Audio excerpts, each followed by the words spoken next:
Hello students, today our topic is eccentricity and a center of connected graph and a theorem based on this. If a T be a tree, then it has either one or two centers. Okay, let's start. Let G equal to BE be a connected graph. Let XY belongs to G. Then since G is a connected graph, therefore there exists a path between X and Y. तो हम क्या करेंगे, जो आपके x और y के बीच में जितने भी पाथ्स हैं वो सब ले आप, ठीक है। और जिस पाथ की सबसे कम लेंथ है, शॉर्टेस्ट लेंथ है, वो क्या होता है, उसको हम डिनोट करते हैं dxy से।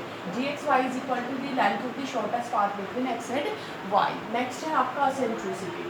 For example this is the connected graph. Here, eccentricity of you have to find the eccentricity of 1 and 4.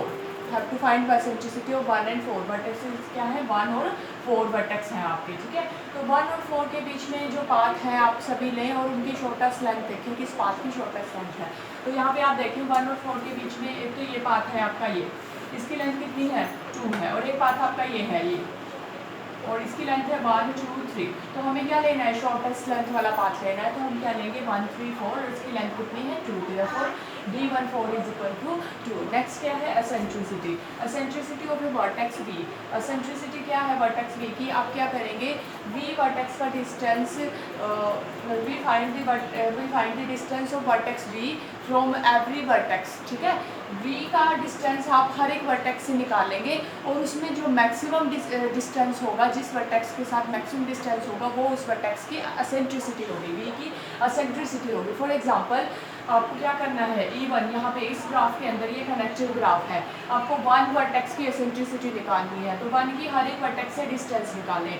1 का 2 से डिस्टेंस कितना होगा, शॉर्टेस्ट पाथ तो आपका, देखो पाथ तो आपका ये भी बनेगा, ये वाला, बट हमें शॉर्टेस्ट वाला लेना है। तो 1 का 2 से डिस्टेंस 1 है, 1 का 3 से 1 है, 1 का 4 से 1, ये वाला, तो 2। तो आपका मैक्सिमम क्या रहेगा, इसमें डिस्टेंस आएगा 2। therefore eccentricity of vertex 1 is 2. similarly you can find the eccentricity of other vertices. now next is center. Centre क्या होता है, G is equal to BE be a connected graph. then you find the eccentricity of each vertex. हर एक vertex की आप क्या करें, eccentricity find करें, और उसमें जो आपकी मिनिमम, जिस वर्टेक्स की मिनिमम एसेंट्रिसिटी होगी, वो वर्टेक्स उस ग्राफ का क्या होगा, सेंटर होगा। सिंपल सी बात है, क्या करें, हर एक वर्टेक्स की एसेंट्रिसिटी फाइंड आउट करें, और फिर जिस वर्टेक्स की आपकी क्या होगी, एसेंट्रिसिटी मिनिमम होगी, वो उस ग्राफ का क्या होगा, सेंटर होगा, ठीक है। कनेक्टेड ग्राफ, तो हमने यहाँ पे देखा कि जो कनेक्टेड ग्राफ है उसमें सेंटर तो आपका ऑलवेज होता है, एक भी हो सकता है और एक से ज़्यादा भी हो सकता है। कनेक्टेड ग्राफ है, देखो कनेक्टेड ग्राफ है तो पाथ मिलेगा तो dxy होगा हर एक उसका, तो आप एसेंट्रिसिटी हर एक वर्टेक्स की निकाल सकते हैं, और हर एक वर्टेक्स की एसेंट्रिसिटी निकाल सकते हैं, तो उसमें मिनिमम भी कुछ ना कुछ होगी, मिनिमम होगी तो वो सेंटर हो जाएगा आपका। तो सेंटर जो है ग्राफ के, वो एक या एक से ज़्यादा हो सकता है, क्योंकि आपके क्या होता है, ऐसा हो 2 या 3 वर्टेक्स की एसेंट्रिसिटी मिनिमम हो, सेम हो, तो उस केस में वो 3 आपके सेंटर बन जाएंगे ग्राफ के। तो नेक्स्ट जो आपकी थ्योरम है कि अगर टी आपका ट्री है, तो ट्री के पास हमेशा या तो 1 सेंटर होता है या फिर 2 सेंटर्स होते हैं, हैज़ आइदर 1 सेंटर और 2 सेंटर्स। तो हम ये कैसे करेंगे,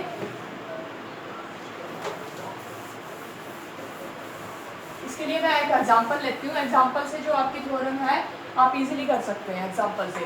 फॉर एग्जांपल मैंने लिया एक, यहाँ पे ट्री ले लेते हैं, 1 2 3 4 5 6 7, ठीक है। ये आपका क्या है, एक ट्री है। ट्री क्या होता है, connected graph which has no circuit, यहाँ पे कोई सर्किट नहीं है, तो ये आपका ट्री है। तो अब यहाँ पे हर एक वर्टेक्स की हम एसेंट्रिसिटी निकाल लेते हैं।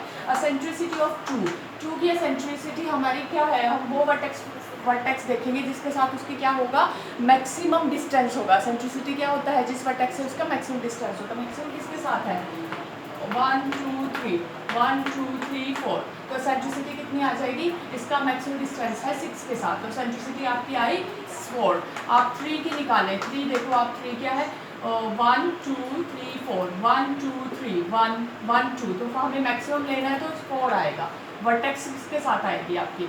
नेक्स्ट आपका 1 के साथ देखो मैक्सिमम डिस्टेंस 2 के साथ 1 है, 3 वर्टेक्स के साथ 1 है, इसके साथ 1 2 3, यहाँ पे 1 2, तो 3 आएगा, एसेंट्रिसिटी 1 की 3।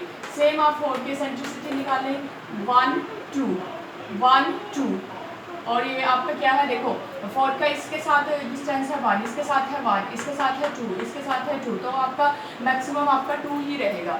ठीक है, 6 की निकालने आप 6 की भी आपकी 4 आ जाएगी, और 7 की निकालने आप एसेंट्रिसिटी 1 2 3 आ जाएगी। तो ये आपकी एसेंट्रिसिटी है, आप इजीली चेक कर सकते हैं। ठीक है, अब आपकी इन एसेंट्रिसिटी में सबसे मिनिमम किस वर्टेक्स की एसेंट्रिसिटी आई है आपकी, इसकी 4 की क्या है, मिनिमम सेंट्रिसिटी है। तो 4 क्या होगा आपका, 4 इज सेंटर।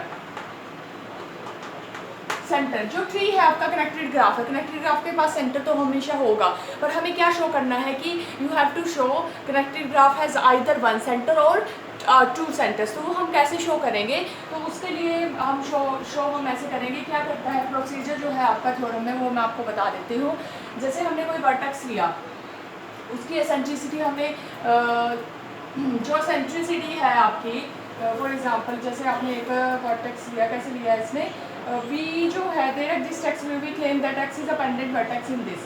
ये कहता है प्रोसीजर आपका, मैं पहले प्रोसीजर बता देती हूँ, फिर हम थ्योरम एक बार कर लेंगे। ठीक है, एग्जांपल से क्लियर हो जाएगा आपको बहुत इजीली, तो फिर हम थ्योरम करेंगे। तो हम करते कैसे हैं, आपको करना क्या है, इसमें जो पेंडेंट वर्टेक्स है वो रिमूव करते हैं। जितने भी पेंडेंट वर्टेक्स हैं, ये है पेंडेंट, ये है दिस, ये क्या है, पेंडेंट वर्टेक्स है। तो जो आपका लास्ट में ग्राफ बचेगा 1 4 और 5 पेंडेंट वर्टेक्स आपने रिमूव कर दिए। तो पेंडेंट वर्टेक्स रिमूव करने के बाद आपका जो बचा है उसमें क्या होगा, आपका एक सेंटर बच जाएगा आपका, या फिर आपके 2 सेंटर्स बचेंगे। तो आपका कितने बचा है, आपका क्या बचा है, पेंडेंट वर्टेक्स रिमूव करने के बाद आपके पास ट्री में या तो 3 वर्टेक्स बचेंगे, और या फिर आपके कितने वर्टेक्स बचेंगे, 2 वर्टेक्स बचेंगे। अगर आपके 3 वर्टेक्स बचे तो आपका ये सेंटर हो जाएगा, क्योंकि 4 की क्या है, आपके सेंट्रिसिटी 1 है, और 1 की क्या है, 2 है, 5 की क्या है, 2 है, तो मिनिमम क्या है, 4 की है, तो इस वजह से 4 सेंटर है। सेम अगर हम एक एग्जांपल और ले लेते हैं, 1 2 3 4 5 6। ठीक है, ये है आपका, यहाँ पे पेंडेंट वर्टेक्स आप रिमूव कर देंगे 1 बाय 1 करके। जैसे ये वाले हैं ना पेंडेंट वर्टेक्स, कौन से होते हैं, जिनकी क्या हो, जिनकी आपकी क्या हो, डिग्री 1 हो। ठीक है, पेंडेंट वर्टेक्स कौन सा है, 3 है 4 है 5 है 6 है, रिमूव कर दो, तो आपको क्या बचेंगे, 2 वर्टेक्स बचेंगे आपके ट्री के अंदर। ये 2 वर्टेक्स बचते हैं, तो इसके पास क्या हो गई, इसकी भी एसेंट्रिसिटी 1, इसकी भी एसेंट्रिसिटी 1, तो आपकी एसेंट्रिसिटी कितनी आ गई, ट्री की 2 आ गई। तो इस तरह से जो आपका ट्री है उसमें आप 1 बाय 1 पेंडेंट वर्टेक्स रिमूव करते जाओगे, और उससे क्या होगा, आपका पास या तो एक सेंटर बचेगा या फिर 2 सेंटर बचेगा। आपका थ्योरम भी सेम यही, आप थ्योरम में प्रूफ लिखेंगे इसका। तो मैं आपको थोड़ा सा बता देती हूँ कि थ्योरम आप करेंगे कैसे इसमें। अच्छा, आपने एक बात और देखी होगी, जो एसेंट्रिसिटी अगर हम किसी वर्टेक्स से निकालते हैं तो वो हमेशा उसकी क्या होती है, पेंडेंट वर्टेक्स के साथ मैक्सिमम डिस्टेंस होता है। फॉर एग्जांपल मैं दोबारा आपको बताती हूँ, यही एग्जांपल ले लेते हैं हम, 1 2 3 4 5 6। अब यहाँ पे 3 की एसेंट्रिसिटी की बात करते हैं, 7। ठीक है, 3 की एसेंट्रिसिटी, अगर इसका 3 का डिस्टेंस हम निकालें 1 के साथ तो कितना आया, 1 आया। 3 का 2 के साथ निकालें तो कितना आया आपका, 2 आया। 3 का 4 के साथ निकालें तो कितना आएगा आपका, 2 आएगा। 3 का 7 के साथ निकालें तो आपका कितना आएगा, 3 का 7 1 2 3 आएगा। 3 का आप 6 के 5 के साथ निकालो, 1 2 3 आएगा। 3 का आप 6 के साथ निकालो, 1 2 3 4 आएगा। तो आप यहाँ पे ये देखें कि मैक्सिमम डिस्टेंस आपका किसके साथ आया है, मैक्सिमम कितना है, देखो 1 है 2 है 3 है 4 है, मैक्सिमम डिस्टेंस क्या है, 4 है। तो यही इसकी एसेंट्रिसिटी बनेगी, आपकी एसेंट्रिसिटी कितनी आ जाएगी, E3 की 4 आ जाएगी। और इसका क्या है, एसेंट्रिसिटी 4 आई है, तो इसका किसके साथ मैक्सिमम डिस्टेंस है, आपने देखा होगा जो बीच के वर्टेक्स है उनके साथ नहीं है, पेंडेंट वर्टेक्स के साथ हमेशा क्या आती है, जो आपका एसेंट्रिसिटी आएगी, जो डिस्टेंस आएगा वो हमेशा क्या होगा, पेंडेंट वर्टेक्स के साथ ही मैक्सिमम आएगा।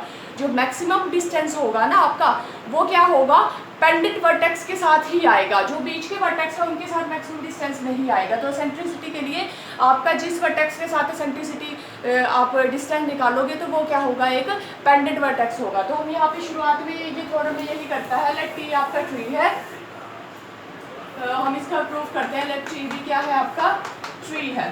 ठीक है, let v belongs to v हमने कोई वो लिया। ठीक है, तो लेट ई वी क्या है, आपका मैक्सिमम है आपका डिस्टेंस v का x से, where x belongs to v. Now we prove that suppose there exists therefore आपका क्या होगा, there exist x belongs to B such that E भी क्या होगा, कोई ना कोई आपको वर्टेक्स तो मिलेगा जिसके साथ उसका क्या आएगा, मैक्सिमम डिस्टेंस आएगा। ठीक है, ये वाला जो आ जाएगा आपका मैक्सिमम डिस्टेंस होगा, कोई ना कोई वर्टेक्स आपको पक्का मिलेगा। अब हम अब आप थोड़े में क्या प्रूव करोगे, नाउ वी प्रूव दैट क्या होगा, x क्या है आपका, जिसके साथ उसका मैक्सिमम डिस्टेंस आ रहा है, जो मैंने अभी आपको बताया है, वो क्या है, पेंडेंट वर्टेक्स रहेगा आपका। हम क्या प्रूव करेंगे कि x जो है जिसके साथ उसका मैक्सिमम, मे बी x आपके, मे बी आप उसका ऐसा हो कि 2 या 3 वर्टेक्स के साथ उसका क्या हो, मैक्सिमम डिस्टेंस आ रहा हो, पर वो जितने भी वर्टेक्स हैं जिसके साथ उसका मैक्सिमम डिस्टेंस आ रहा है, वो वर्टेक्स आपके पेंडेंट वर्टेक्स ही होंगे। मे बी ऐसा हो कि 2 वर्टेक्स हो, 2 वर्टेक्स के साथ उसका सेम आ रहा है डिस्टेंस और मैक्सिमम है वो डिस्टेंस। ठीक है, तो सपोज करो 3 है मैक्सिमम है और वो 2 वर्टेक्स के साथ आ रहा है, तो आपका क्या होंगे, वो दोनों क्या होंगे, पेंडेंट वर्टेक्स होंगे, वो वर्टेक्स बीच के नहीं हो सकते, पेंडेंट वर्टेक्स होंगे। तो हमें यही प्रूव करना है कि x क्या है, पेंडेंट वर्टेक्स है, तो x को पेंडेंट वर्टेक्स आप प्रूव कर दोगे।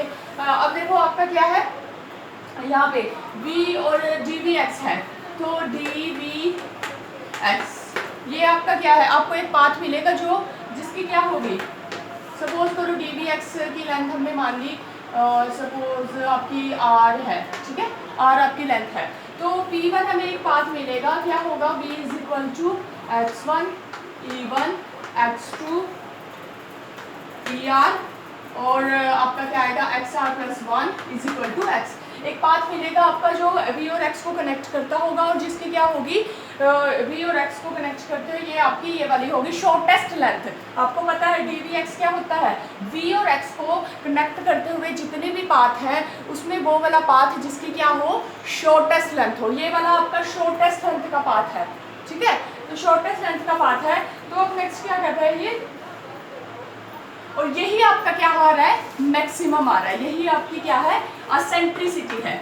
असेंट्रिसिटी किसकी, v की। ओके, तो अब आपका क्या है, यहाँ पे suppose v is not pendant vertex, तो v की डिग्री हमने मान ली ग्रेटर देन इक्वल टू 2, तो v की degree greater than equal to 2 है, एक तो आपकी एज ये हो गई er है, ठीक है, तो एक एज और होगी, therefore there exist f belongs to e such that, एक एज तो आपकी क्या हो गई v की, यहाँ पे हम कर सकते हैं, हम क्या कर रहे थे, x की कर रहे थे, x की एक एच तो आपकी क्या हो गई, er हो गई, er जो है बिलोंग्स टू e, इसकी क्या है, इंसिडेंट हो रही है, एक एच तो एक डिग्री तो यहाँ से मिल गई, हम क्या कह रहे हैं कि ये पेंडेंट वर्टेक्स नहीं है, तो यानी इसकी डिग्री क्या है, एक से ज़्यादा है, 2 या 3, अगर 2 है तो एक एच और मिलेगी जो होगी इस पे इंसिडेंट, f क्या होगी, इस टाइप की होगी, x और y टाइप की। ठीक है, तो हम क्या करते हैं, इसके अंदर आप एक और ऐड कर दें, ये जो पाथ था आपका P1, इसमें एक नया पाथ बना दे P2 और इसमें क्या करें हम, x f y एक एज और ऐड कर दे। ठीक है, तो इससे क्या होगा, ये शॉर्टेस्ट पाथ था v और x को कनेक्ट करता हुआ। ठीक है, तो dvy कितना आ जाएगा आपका, dvy कितना हो जाएगा आपका, यहाँ पे r था ये r प्लस 1, समझ रहे हो आप बात, देखो v और x को कनेक्ट करता हुआ ये वाला शॉर्टेस्ट लेंथ का पाथ था, तो v और y को कनेक्ट करता हुआ ये शॉर्टेस्ट लेंथ का पाथ हो जाएगा, v और y के बीच का डिस्टेंस क्या आ जाएगा, r प्लस 1 ही आ जाएगा। ठीक है, तो हमें इस तरह से तो क्या हो जाएगा, असेंट्रिसिटी इसका मतलब तो क्या हो गई, r प्लस 1 हो गई, असेंट्रिसिटी क्या हो गई, r प्लस 1, क्योंकि हमें इससे ज़्यादा मैक्सिमम मिल गया। ठीक है, बट असेंट्रिसिटी क्या थी, r थी, तो इस वजह से कंट्राडिक्शन आ गई।